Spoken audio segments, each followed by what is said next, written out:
தியானம், தவம் அல்லது யோகம் எப்படி வேணாலும் சொல்லலாம். இதை செய்யும் போது மூச்சு ஏன் மாறுகிறது, மூச்சுல ஏன் மாற்றம் ஏற்படுகிறது அப்படின்னு சொல்லிட்டு ஒரு கேள்வி. தியானம் என்றாலே என்ன அப்படின்னா பொருள் தன்மையிலிருந்து அருள் தன்மையை நோக்கி பயணம் செய்வதுன்னு அர்த்தம். தியானம் என்பதனுடைய வேலையே என்ன அப்படின்னா வெளிமூச்சை உள்மூச்சாக மாற்றுவது என்று அர்த்தம். ஆங்காரம் உள்ளடக்கி ஐம்புலனை சுட்டெடுத்து தூங்காமல் தூங்கி சுகம் பெறுவது எக்காலம் பத்ரகிரியார் சொல்ற மாதிரி ஏற்றி இறக்கி இருகால் புரித்து இடகலை பிங்களை, அந்த இடகலை பிங்களையை கடந்து பயணம் பண்ணக்கூடிய சுழுமுனை, இதில் காற்றை செலுத்தி பயணம் செய்ய வேண்டும். ஏற்றி இறக்கி இருகால் புரித்து காற்றை பிடிக்கும் கணக்கறிவார் இல்லை, காற்றை பிடிக்கும் கணக்கறிவாளருக்கு கூற்றை உதைக்கும் குறியதுவாமே. எவனையே எட்டி உதைக்கக்கூடிய அந்த ஆற்றல் என்பது வந்துவிடும். உனக்கு வயதாகாது, நரை திரை மூப்பு என்பது வராது. பட் அது எண்டு, அதுக்கு போகக்கூடிய அந்த பாதை என்பது இந்த யோக பாதை. அப்ப தியானம் செய்யும் போது என்ன நடக்குது அப்படின்னு கேட்டீங்கன்னா, எந்த வகையான தியானம் செய்தாலும் சரி, எந்த வகையான பயிற்சி செய்தாலும் சரி, மனதை நிறுத்த வேண்டும் என்ற அந்த நிலைக்கு நீங்கள் சென்று விட்டீர்கள் என்றாலே, அல்லது மனதை அதன் போக்கில் செயல்பட விட வேண்டும், நீரோடை நிலையில் இயங்க வேண்டும் அப்படின்ற தன்மைக்கு போயிட்டீங்கன்னாவே இம்மிடியேட்டா பிரீத் சேஞ்ச் ஆகும். இம்மிடியேட்டா சுவாசம் என்பது மாறத்தான் செய்யும். சித்துக்கள் நிகழ்த்த வேண்டும் என்றாலும் சுவாசம் மாற வேண்டும், இறைவனை பார்க்க வேண்டும் என்றாலும் சுவாசம் மாற வேண்டும், புருவ மத்தியத்திற்குள் ஜோதியை பார்ப்பது என்றாலும் சுவாசம் மாற வேண்டும், அண்ட ரகசியங்களை தெரிந்து கொள்ள வேண்டும் என்றாலும் சுவாசம் மாற வேண்டும்.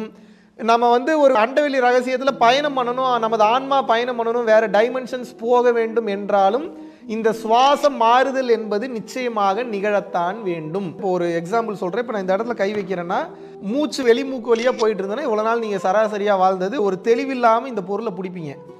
தியானம் செய்து பழகும் போது என்ன ஆகும் அப்படின்னா, இப்போ இந்த சேரை பிடிக்கிறேன்னா என்ன ஆகும் அப்படின்னு கேட்டீங்கன்னா உங்களுக்கு புரிய வைக்கிறேன். மூச்சு உள்முகமாக ஓடுவதனால் கொஞ்சம் மொத்தமாக உள்ள ஓடுறதுக்கு பல வருடங்கள் ஆகும். ஆரம்பத்தில் அந்த தன்மைக்கு நீங்கள் போகும்போது கை போவதற்கு முன்னாடியே மனம் அங்கே போயிடும். மனம் அங்கே போனோடனே மூச்சு பிரீத்திங்கில் கண்ட்ரோல் வந்துடும். பிரீத்திங்கில் கண்ட்ரோல் வந்துச்சுன்னா ஃபோக்கஸ்டாக போய் அந்த இடத்த பிடிக்க முடியும். கிடுக்கு பிடி உங்களால் பிடிக்க முடியும். இதை பிடிக்கிறதுல மட்டும் இல்லை, ஏதோ ஒன்று சிந்திக்கணும்னாலும் தெளிவாக அந்த சிந்தனைக்கு மட்டும் பதில் வரும். ஏதோ ஒன்றை பற்றி தெரிஞ்சுக்கணும் அப்படின்னா ஃபோக்கஸ்டாக அந்த மனம் அந்த மூச்சு ஒன்றாக இணைந்து விட்டதன் காரணமாக மூச்சு கசகசன்னு போச்சுன்னா எண்ணங்கள் சிதறும். தெளிவாக ஆற்றல் நிறையை பெற முடியாது, அருள் அனுபவத்தை பெற முடியாது, சக்திகளை பெற முடியாது, பேராற்றலை பெற முடியாது. எப்போ மூச்சு ஒன்றுபடுகிறதோ இந்த தியானம் செய்ய என்ன ஆகுனா மூச்சு ஒரு நிலைப்படும், உள்மூச்சாக ஓட ஆரம்பிக்கும். அப்ப என்ன ஆகும்னா எல்லாத்தையும் டக்குன்னு அந்த ஃபிராக்ஷன் ஆஃப் செகண்ட்ஸ்ல அந்த ஃபோக்கஸ் கிடைக்கும்.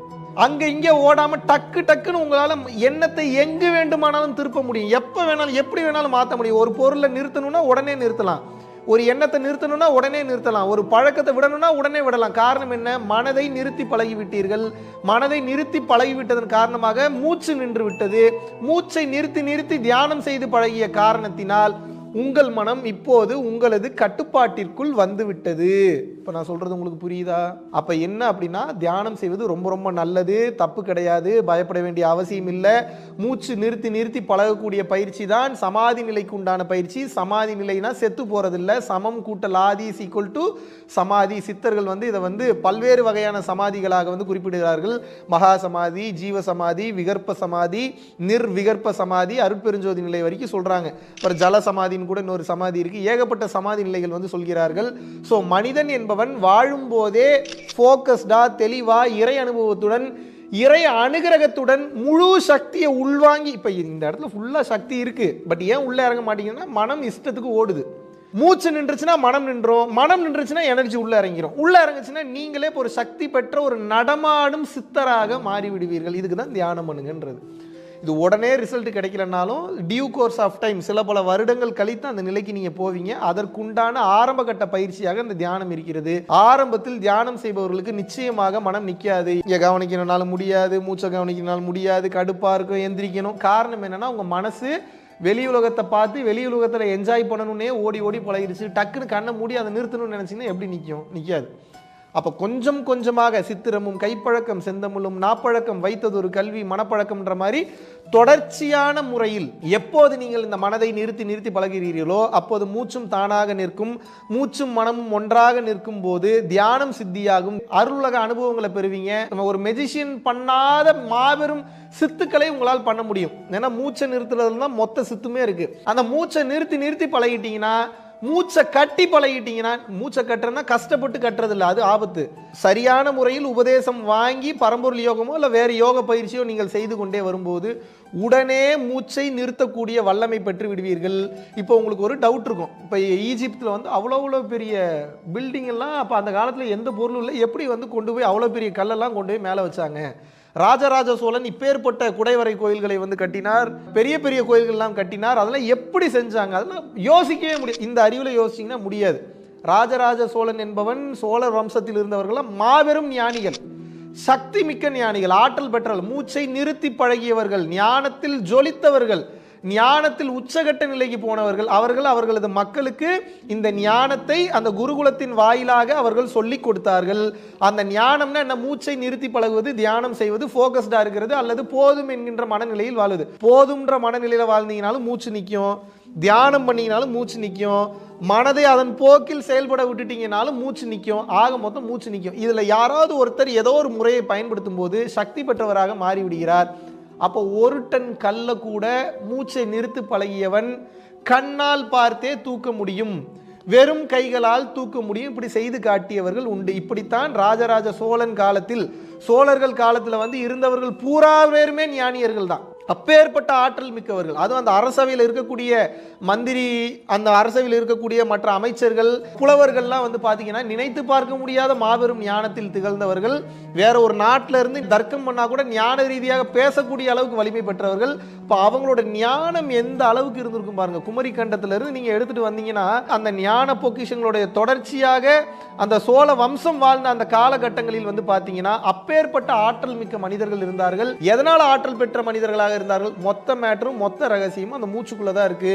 மூச்சை நிறுத்தி பழகியதன் காரணமாக, தவம் செய்ததன் காரணமாக, தியானம் செய்து பழகியதன் காரணமாக இப்ப இருக்கக்கூடிய மனிதர்களால் பிரமிக்கத்தக்க வகையில் பார்க்கக்கூடிய விஷயத்தெல்லாம் அப்படின்றதுக்குள்ள சொடக்கு போடுறதுக்குள்ள பார்க்கும் பார்வையில் ஒரு டச்ல அப்படி அழகா தூக்கி பல்வேறு விதமான விஷயங்களை வந்து செய்தார்கள். அவருடைய சித்துக்களை பற்றி சொல்ல வேண்டும் என்றால் வார்த்தைகளே இல்லை. அந்த காலத்தில் இருந்த சோழர்கள்லாம் அப்பேற்பட்ட சித்துக்கள் பெற்றவர்கள். ஒரு மிகப்பெரிய பட்டு புடவையை வந்து ஒரு 10 அடுக்கு பட்டு புடவையை கொடுக்குறீங்கன்னா அந்த 10 அடுக்கு பட்டு புடவையா அப்படின்னாங்கன்னா ஒரு சின்ன தீப்பெட்டிக்குள்ள போட்டு உங்களுக்கு கொடுத்துருவாங்க, வச்சுக்க பத்திரமா. அப்புறம் மறுபடியும் தீப்பெட்டிக்குள்ள இருந்து நீங்க வெளியே எடுத்தீங்கன்னா 10 அடுக்கு பட்டு புடவை வரும். இதை நினைச்சு பார்க்க முடியுதா உங்களால? சும்மா ஒரு சின்ன மேட்டர் இதை நான் சொல்றது. இந்த மாதிரி மூச்சை நிறுத்தி அட்டமா சித்துக்கள் செய்தார்கள். அட்டமா சித்துனா என்ன?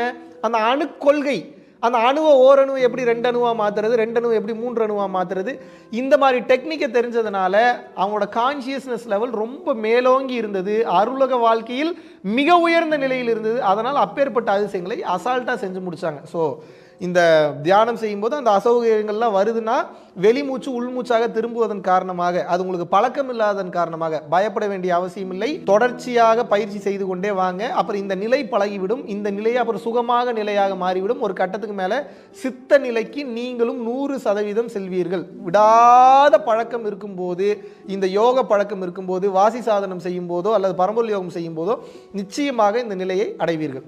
நன்றி. பரம்பொருள் அறக்கட்டளையின் சார்பாக ஏகப்பட்ட இடங்களுக்கு இடர்பாடுகளில் இருந்த காலகட்டத்திலும் கூட ஒரு நாள் கூட விடாமல் இன்று வரைக்கும் 300 500 நபர்கள் வரைக்கும் தமிழ்நாடு முழுவதும் இருக்கக்கூடிய பகுதியில் அன்னதான பணிகள் வந்து நடந்து கொண்டே இருக்கிறது. மலேசியா மற்றும் சிங்கப்பூரில் வந்து நடந்து கொண்டிருக்கிறது. இன்று வரை எந்தவித தொய்வும் இல்லாமல் மேல் நோக்கி சென்று கொண்டிருக்கக்கூடிய இந்த பரம்பொருள் அறக்கட்டளையினுடைய வெற்றிக்கு காரணம் வந்து பாத்தீங்கன்னா பரம்பொருள் அறக்கட்டளையை பின்பற்றக்கூடிய பரம்பொருள் யோகிகள் மற்றும் பரம்பொருள் குடும்பத்தார் ஆகிய நீங்கள் மட்டும்தான். யூடியூப்ல காட்டாத பல விஷயங்கள் வந்து தமிழகம் எங்கும் செஞ்சுக்கிட்டு இருக்கோம். இந்தியாவெங்கும் இருக்கக்கூடிய பல மக்களுக்கு இதை கொண்டு போய் சேர்க்கக்கூடிய காரணத்தினால் சென்று கொண்டிருக்கக்கூடிய இந்த பாதைக்கு வலு சேர்க்கும் வகையில் என்னுடன் இணைந்து எனது கரங்களுக்கு வலு சேர்ப்பது என்பது இந்த ஞான பயணத்தில் மாபெரும் ஒரு மாற்றமாக அமையும் என்பதில் எந்தவித ஒரு மாற்று கருத்துமே இல்லை.